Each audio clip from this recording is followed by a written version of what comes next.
Veterans in Monrovia have a big smile on their face thanks to a 7th grader. The young Boy Scout decided to clean and improve a memorial for local veterans that was in total disrepair. And Marco de Robles has today's heartwarming salutes story.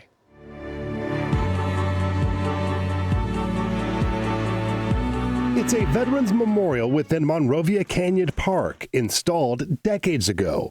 But visitors in recent years likely had no idea it was there. The site had been long forgotten.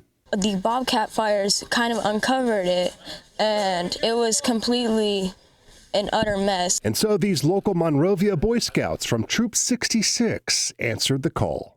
It was time that we took care of it. It became an Eagle Scout project for 7th grader James Vierra. The first task, restoring the bench, adding a picnic table, ADA railing, improving the landscaping, and a flagpole. The American flag now flying high. The project was personal for James. His father and grandfather are veterans. James's grandfather was wounded in Vietnam, and we wanted something to honor him, so a bench the color of the Purple Heart does the job.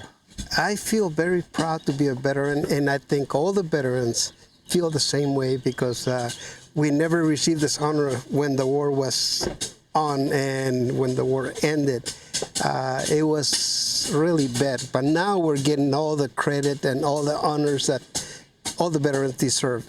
It's important for our youth to understand they need to give back to our veterans. Their veterans are the ones that gave them this freedom to be able to do what they're doing here in America. James hopes the site will become a place once again for everyone to enjoy, especially local veterans out enjoying the park. I really appreciate everything that they have done for us, and it means very much to me for everything that we're able to do and help serve our communities as well.